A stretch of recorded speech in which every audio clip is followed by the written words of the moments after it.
This is Brian Drummond here, the OG voice of Vegeta from Dragon Ball Z, and you're watching Anime Secrets. It's over 9,000! Hello. How's everyone doing? Oh my gosh, I am so excited for this panel. It is the last one of the day, but we do have more tomorrow.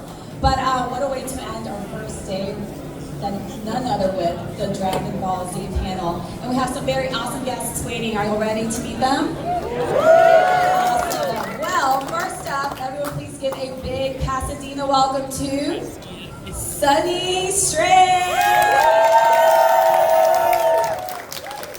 Up next, we have Ian Sinclair. Next up, everyone please say hello to Justin Coe. And last but not least, this is really a bonus because it's kind of like a crashing / an honor to have Jessie James Grelle in the house. Everyone, welcome. Thank you so much for being here. We know you all have had a very busy day, and it's such an honor always joining with you guys. Always. I feel like, exactly. We were just in KC together. Now I get to chat with y'all here in Pasadena. How are you all doing? Great. Mike's on? Check. Good. I'm great! How are you? How are y'all? Everybody having a good day? Good first day of the con? Yes. Excellent. Awesome. Well, first up, I always like asking, have y'all been to Pasadena? Yes. Okay. Check. No, which is crazy because I used to live in Houston on the west side for like 3 or 4 years, and I've never been out this way. How do we feel about that? I had no idea. I was sitting at home playing World of Warcraft back then. You know, that's the way. I love it. Well, we will be taking fan questions, so feel free to start lining up. Don't be shy, and don't wait for the first person to be done with their question. Are you a no rocket scientist?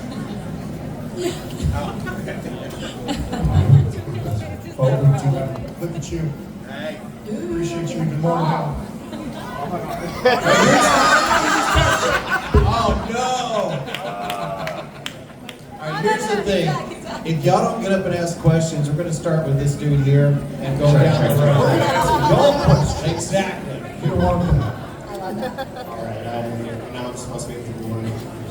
But I have a question. Awesome. Regarding, how do you guys feel about the Super Scene 4 reveal that got out? How do you feel about it? I feel good about it, but it's like the mystery around, is he gonna release it? Is he not? I mean, I felt like the hype was there. But I feel hurt, betrayed. It's great. It was a great moment. It was good. I thought Diamond's ending was pretty fantastic. Yeah. There's a lot to hang on. Yeah, after getting to see it in GT way back when, like getting to see it, now and considered official canon. Yeah, it was really cool. Anytime a Curatoriama is involved, it just the quality is so much better. I think. That's just my opinion. yeah, that's it. Thank you. Thank you for starting out. And thanks for handling the sound. I know. Yeah. Give them a round of applause for handling the sound all day. Okay, so Dragon Ball Z was actually the first anime I ever watched, like ever. So my question is, what inspired you to start voice acting? So like, when did you start voice acting? I started acting in 1979, and I did that just in theaters, and I never planned to make a dime on it. I just loved acting. And then Funimation moved to Texas, and a friend of mine I did a play with in a theater said, "Hey, I auditioned for this show. I didn't get anything, but you should try it. It's more up your alley." And I always wanted to audition for a cartoon since I was a little kid, but I did not expect to get a part, but I ended up getting Krillin, and that's how I got into it. Your first casting was Krillin? Yeah. Ian, to be fair, it's all me. Yeah, that's right. No, it's still like you start there, then it's weird because I mean, there's another trajectory as an actor where you start out and you're like in like my sister is a vending machine, but now a werewolf. Like, and you're in like season 3 of that, and you're just like guy number 3, and that's like normal. That's a lot of people's experience. But he's like, no, I started with Goku's best friend. But you came along when it was an industry. Yeah. It had not become an industry at that point. Correct. And actually, that's not the first voice I got on television now. The first voice I got on TV was Toonami Tom. Because Cartoon Network liked what we were doing, but we hadn't released it yet, and said, could you audition for this? And I was like, okay. But it was really bothering me because I was introducing Dragon Ball Z, but it wasn't our Dragon Ball Z. I was like, oh man, when did they see ours? Yours is very good. I love your film. So thanks, man. Appreciate it. I was in college. I was a theater major, and I knew a guy who knew a guy, and I went in, and the director said, hey, do you want to sail in? One of the directors was trying to get free work off of a kid in a tour, and then like luckily the guy came back 6 episodes later, so I got a contract. So you know, they have so many things in place that's not going to happen again. They don't let people do that. We have a guy who's a security guard who plays airsoft with me and Eric Vale, Trunks, and he's awesome. And you'll never figure out who it is until it's headlocked you. He's great. He's one of my best friends. So I just kept working there. I went to TCU, so I've worked there now 22 years or so like that. Yeah, I think it was 03 when I started, I think. I need to stop now. What year did you start there? 99. Well, after 26 years, eventually we will stop, Kevin. What about you, Justin? Oh, I was a hyperactive kid. My mom said no to that. Stuck me in the theater classes. I got bit by the plague for 10 bug at that point, and I've been looking for excuses to perform ever since.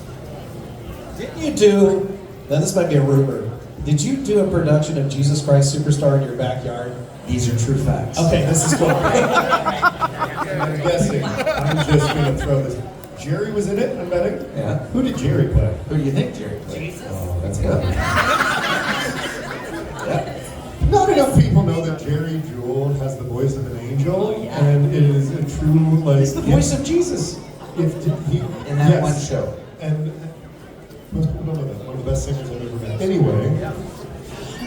Pretty much identical start for you, hyperactive. My mom got tired of me using art towels to make costumes, like 5 years old. So she put me into theater, and I loved it. Our first production was a children's theater version of The Hobbit, and I was Gollum. So that kind of started it off, and a couple of years later, by the time it clicked in my stupid child brain. Oh, Donald Duck's not real. That's an actor. I'm an actor, and so right there was the reason why I wanted to do anything for animation, and Toonami came along, in my formative years, middle school, high school, stuff like that. Dragon Ball, Sailor Moon, all that stuff, Gundam Wing, and all, and it's like, that would be really cool to get to be a part of an anime. Arcana, my hero, was a part of some anime dubs at the time. I was like, I want to do that, just did it. And yeah, dude. And some Ghibli films. Yeah, it was a villain in one of the Disney, like the main villain, Castle in the Sky, I think. Black. Anyway, I found out just before I graduated high school that Funimation and ADV Films were both in Texas, both within 2 hours drive of me, and I got my start in one of those. Got an audition, they liked it, and 21 years later. Jesse, you were like one of my favorite actors. When I first cast you in something small, and I went, I'm gonna look for a lead for you. And when Yuri on Ice came along, I went, that's it. That's the one. Thank you. Yes. It was so brilliant in it. It was such a pleasure getting to work with you. You had such an amazing, you knew what you wanted going into it, but you also, you have such a fantastic, you can communicate actor to actor. You are such an actor's director because you know exactly how to convey what you want, and it's just such a joy. I always say that you have to take off 5 points if you have to do a line read. Yeah. And you've got to make an A that day. Yeah.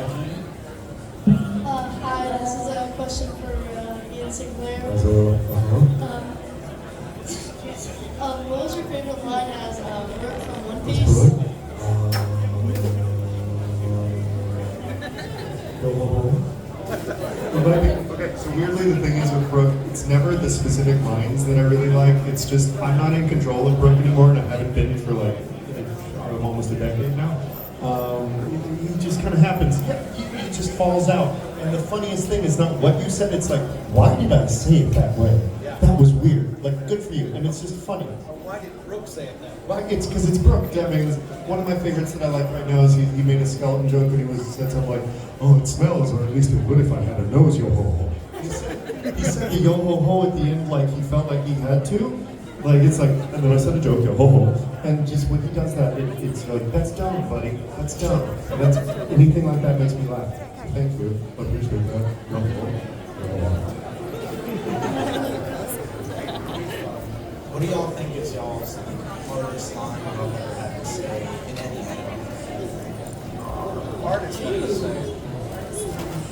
I did one show called, and it's not one specific one, it's the entire part, called Ace Attorney, and I played a guy named Luke Acme, and he spoke only in alliteration, which means every word starts with the same letter. I'm dyslexic. It was torture the entire time, and it was the assistant director for most of it, so she wanted to get backups in case the director wanted something else. So after like 10 minutes of like trying to get one paragraph out, she'd be like, great, now do it again. And then I found out recently that character doesn't speak in alliteration in the manga or in the Japanese, and that was just a choice that they were making. It was just torture for no good reason. Yeah. Hey, if it makes someone laugh, there was reason. Yeah, it was great, and I'm very proud of the word, but at the same time, torture. I have one like that too. We did a show. I think it was the last show that Zach directed.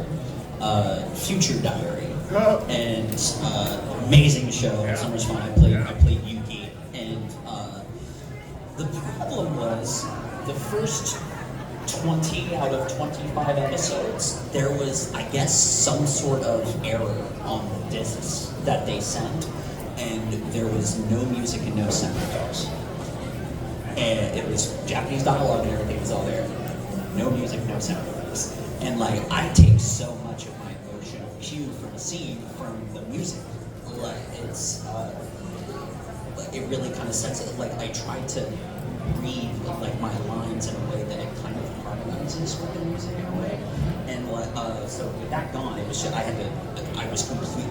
It was like I forgot how to act. I had to completely come up with a whole new thing. Zach was great. You know, we got through it, and in the end, we were very proud of it once we got to hear the music and sound effects over it. So we're like, oh, we did it. We did it. All right, cool.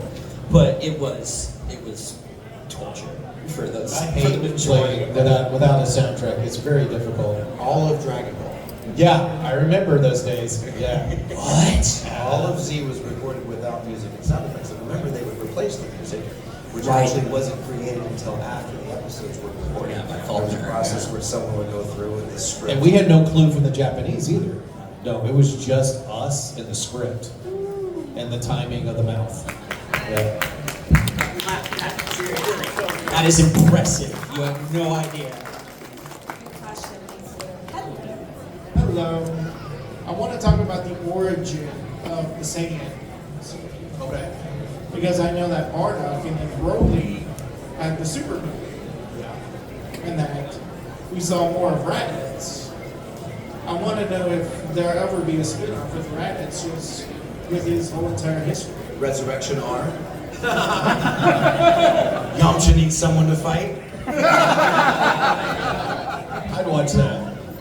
They do a cross counter. They go about the hole in the pose.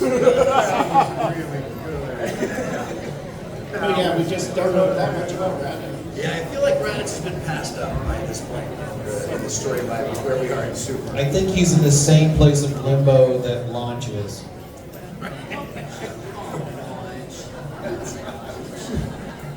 Isn't there like in one of the video game stories, doesn't Raditz end up with the Snake Princess, I think? Maybe I'm making that up. Why not? Even Raditz deserves a happy ending. Hello. Okay, I'm asking this as a One Piece fan. As you know, the One Piece live action on Netflix is, great in my opinion. If anybody disagrees with me, that's fine. If we get to ever, I mean, specifically for Brooke, Kid, Captain Kidd, and then your character, Issa. Yes. I'm mad that people forget about it. Gorgeous. It's unfair. Yeah. Who would you like to see portraying y'all's characters? Do you have answers? Because I do. Do you have answers? So, for the longest time, I was like, maybe it'll be me. Maybe I get to do it. That would be so great. They're not going to use me. And that's fair. And I don't think that they should. I would do it if they want to. If they want to, I'm there. I'm 100% there, looking at every camera I can. Even if you just want me as a rum bar pirate, even as a rum bar pirate, let me come and play as a rum bar pirate. I'd be great as Yorkie. Come on. Just let me be around the moon. Anyway, if it's not me, I genuinely think the person that would be perfect for it is Keegan-Michael Key. Oh yeah, for sure. Like the giggles, the like hilarious, tell the bad jokes in a way that just makes you crack yourself up. The singing, all of it. And honestly, put the glasses and a fro on Keegan, and he looks like skin on throat. Like Keegan is perfect, and I also want to be his friend. So I would like that. Gosh, Kid, that'd be a tough one. It'd need to be someone really big. Is it? Who's the guy who was in the Roadhouse movie that fought John Cena? No, stop it. Who was it? Someone seemed to know out there. I heard a voice. What was it? John Belushi. No.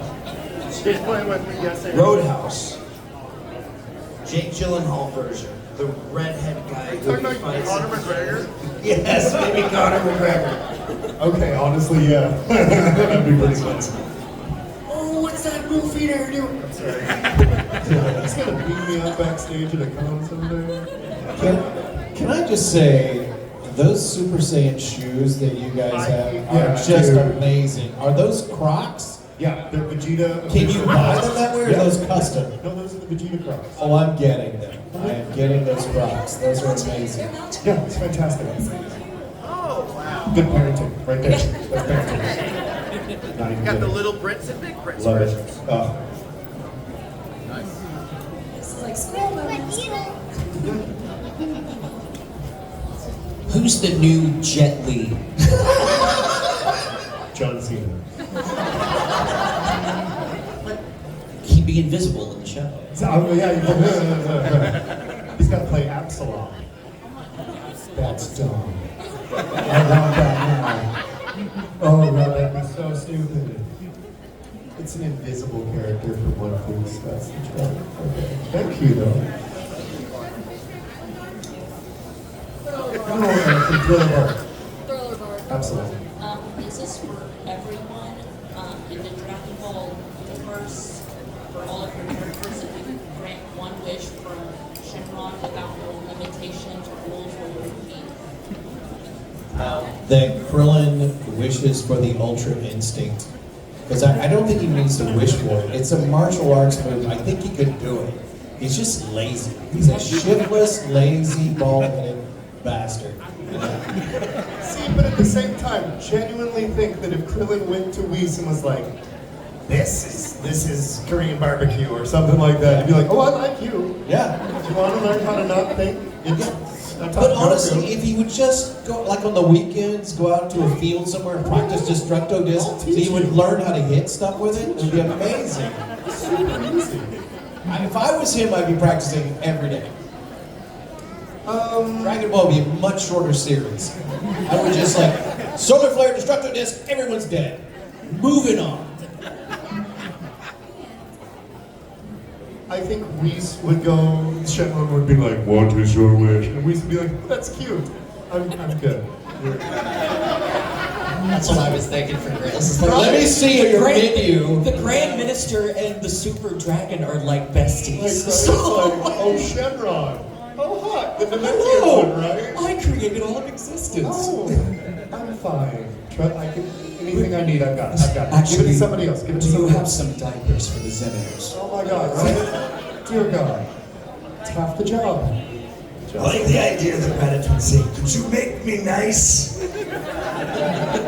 Maybe they'll let me stay in the series. That is beyond my power. I knew it.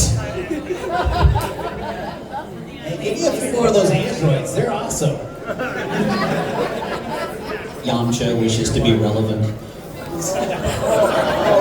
Beyond my power.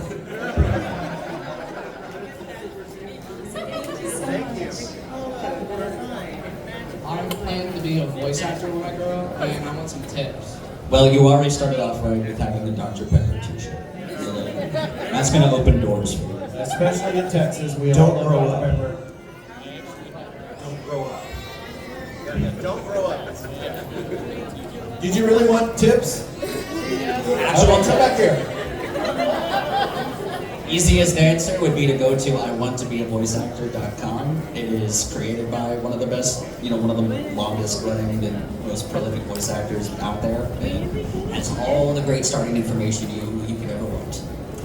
And also, if I was starting out today, I would find out all these voice actors who teach classes online. And if you've heard of them, especially if they're a director as well, I would take that class. Yeah. Because you're going to get tips you can't get from anyone else. Also, it's hard to get seen by a director when you're first starting out. So you're taking a class, you're getting seen immediately. Are you in school now? Not yet. Oh, you're not in college or anything? Or do you have taken any theater I'm a classes? freshman in high school. Oh, okay. You could take theater in high school. Yeah. That would be great training. Because learning to act is like, everybody thinks going into this field that it's going to be like, I need somebody who can do a ton of weird voices, but 99% of the time they just want to cast you as somebody who sounds like you. And so it's more like getting good at acting. So he's right, like legit, like go take, as you heard, like we were like, oh, I was a theater person, I was a theater person. You don't have to specifically do theater, but just like, do as much acting stuff as you can. When you're there, I don't know, make TikToks, do whatever you can, like, but get practice acting.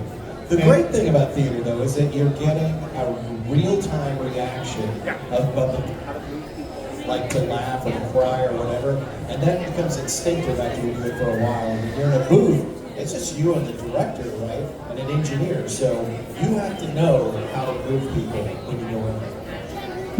Also, take improv. Directors love improv. And learn the in and outs of social media in this day and age. Like, most of us started, it was not anything we had to think about worrying about. We were just doing the actor's grind. But now you also have to know how to represent yourself in an online space and grow yourself that way, because that can open doors for you. That can sometimes get a director to notice you, because they might be on Twitter or something and they see you posting a demo reel, and the next thing you know, you're being called in for something. So learn how to advertise yourself, because that's huge these days. Guys,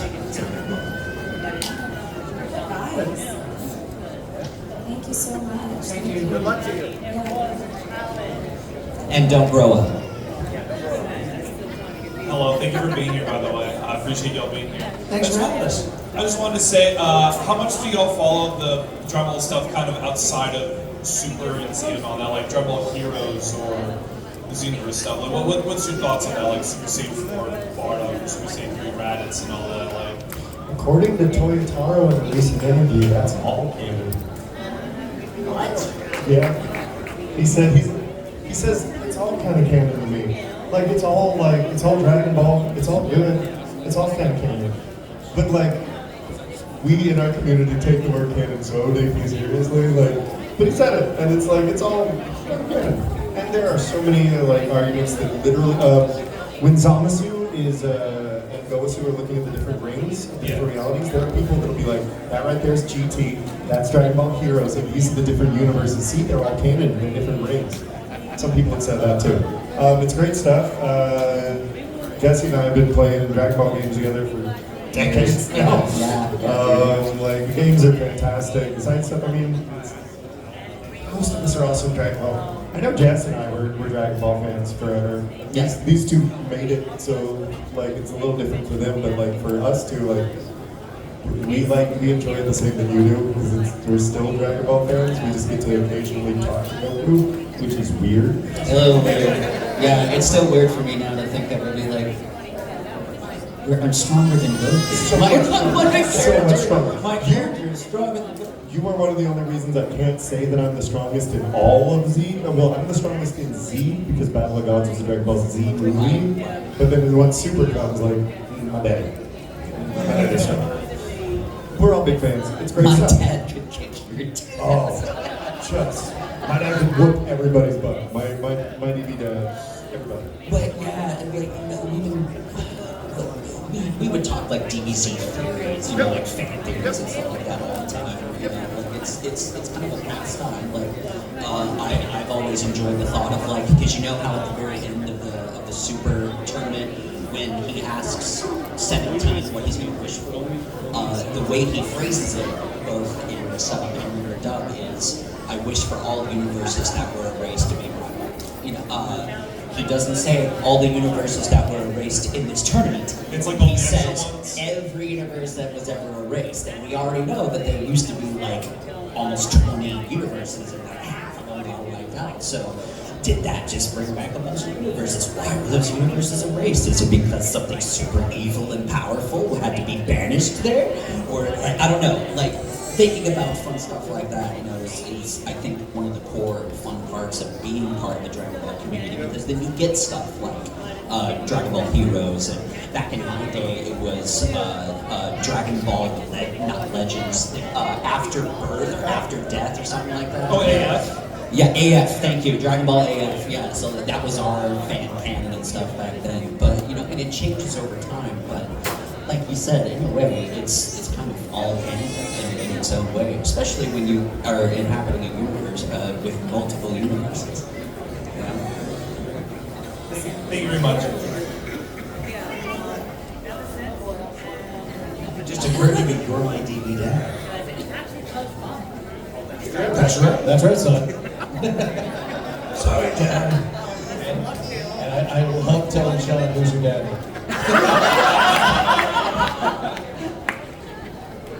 I wish I would have been a Dragon Ball fan. Hello. I think I would have been a Dragon Ball fan had I not been on the show. Because I still get into I'll get into arguments with kids about power scaling. And how wrong they are. really doesn't exist anymore. No, Bardock is such a badass. He's got to be stronger than Krillin. No, Krillin is way beyond Bardock, you know? And Super completely shattered the whole concept of that anyway, because like you suddenly had Master Roshi come back and be a Right. badass. Like, be effective. And you had Krillin defeat someone who defeated Android 18, who could mop the floor with Super Saiyan 1. Mm-hmm. So Krillin now is like at least Super Saiyan 2. Mm-hmm. Now, Bardock, unless you got that OVA, you know, and he's never even got the Super Saiyan. And until Oob, he was the strongest human on the planet. So is that Bardock OVA thing, is that canon, you think? The OG one? The one where he becomes a Super Saiyan. No, not Father of Goku. I haven't seen that. It came out a long time ago. I don't know if I saw that one. I told you, this is what we're like. This is legit. Oh, we're on a panel! Since we're gonna probably go to dinner tonight, we will still probably continue some of this discussion. As much there was a time where like the actors would be like, whatever nerd, but we're past that. Like we're all like genuinely like the One Piece pirates sit around and talk about One Piece with each other. Like the Dragon Ball people still do that. Sean calls me and goes, "Hey, Whis," and then like talks to me about Dragon Ball all the time. It happens. It's awesome. We're all a family. It's dope. I still haven't told him that I'm stronger than him yet. Break it to him easy. Yeah, I know. Yeah. Not the best move. The more y'all talk, the more questions I ask. Now I want to hear One Piece power scaling. It's everybody else, my cat, me, and my dad. Like, I just thought you were all like power scalers. But I was originally going to ask about what a child's version of The Hobbit was. What that is. Like, what does that look like? But I also want to know. It's like crap.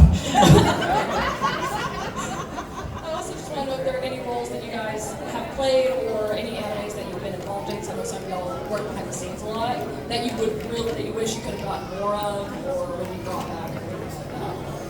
I would have loved to have been one of the principals on Sergeant Frog. Yeah. Other than that, I consider myself very lucky about everything I've been in.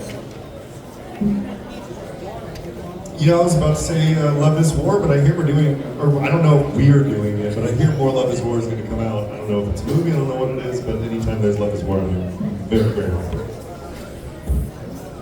I'm waiting around for season 2 of both Space Dandy. No? We already had one. There were 2 seasons. Okay, well then I'm waiting for season 3. So do you know Cowboy Bebop? Which one? You know Cowboy Bebop? Yeah. Yeah, so the director, the thing he does is put out like 24 episodes. He goes, these are perfect. That's it.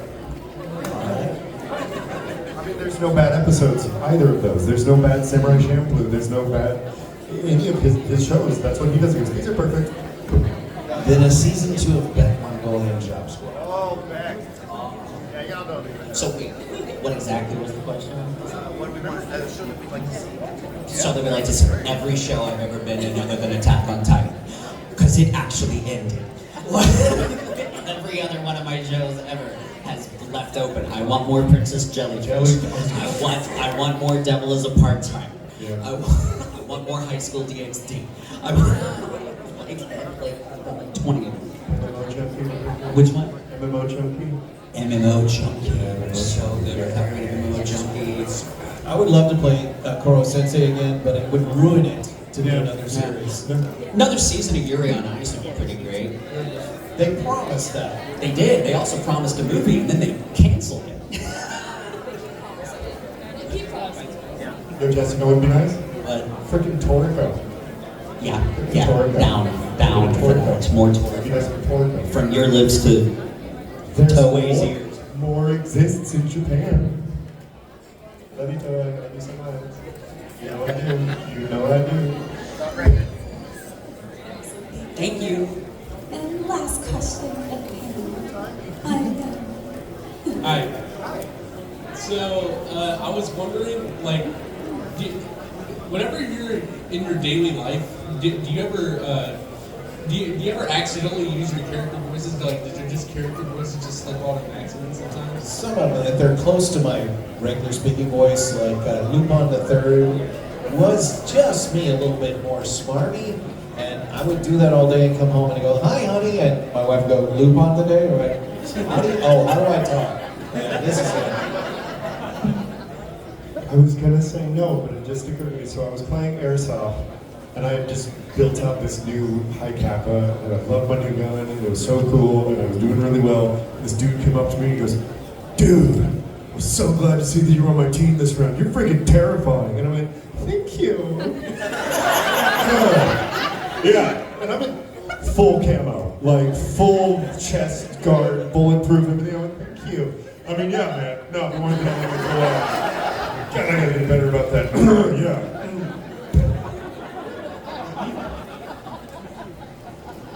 I don't know that any voices accidentally slip out, but several of the voices I do are pretty much just this voice, so... Like just using like your regular speaking voice? Sort of? Pretty much. Yeah. Kind of like Christopher Sabat, sort of? I wish I sounded like Christopher Sabat. Sabat actually has a huge range. Although he does tend to get cast for his go-to standard voice, which is beautiful, and just the mic loves it. But man, he's got incredible accents. He plays so many different types of characters that you don't even know sometimes. He just throws them in, especially back in the day. And using your own voice, especially if you have a cool voice like Justin's, it allows you, and if it fits the character, the director's like, yeah, that's what I want. Your focus is purely on acting at that point. It's not like, oh, I'm gonna like in my main voice. You're just like, I'm gonna act. Which is what you said earlier to the guy that wants to be an actor. You don't really have to focus on different voices. You need to focus on being able to give emotions, believable emotions. The most important part is to have fun. I agree. But not if your character is like getting his eye gouged out by his brother. That's not a fun time. I'm telling you, it's not a fun time. I can tell you I had plenty of fun playing Brooke. See, oh no, Brooke is fun. See, like some roles, you're like, oh no, that's nothing but that's pure fun. That's pure fun from top to bottom. Like some roles, they kind of hurt. Some that just kind of hurt. I don't know, like when Usopp got the money stolen from him, he's all beaten up and humiliated and angry and crying. It's so much fun doing that scene. And I mean, it was a tearjerker. I cried while doing it, but it's, as an actor, it's like those opportunities don't come along that often. And with One Piece, it's great. You're playing all these clowns, and these clowns have to deliver these incredibly dramatic performances, you know? Yeah, it's like It's like how Buggy the Clown, like he always has this like what, like something like that. And it's just like all over the place, like you know, like all over it's the place with your butt. Yeah, mine was really good, but. I stubbed my toe at home once and I screamed and I sounded like Armin, and my wife from the other side of the house was like, calm down, it's not like your best friend got eaten.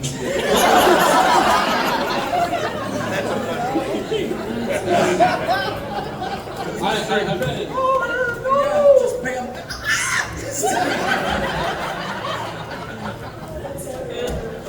Well, thank you very much. It was lovely talking to you guys. I appreciate it. If you have any questions, we have a table out there, so come visit us. Yeah, we'll be at our table. Yeah, thank y'all so much for coming. Did y'all have fun? Did y'all have fun at the panel? Thank you. It was a joy having you guys here, so thank you so much for having me. Thank y'all for having us. Enjoy the rest of your con. And make sure you go say hi to them at their tables. Awesome. Thank you guys.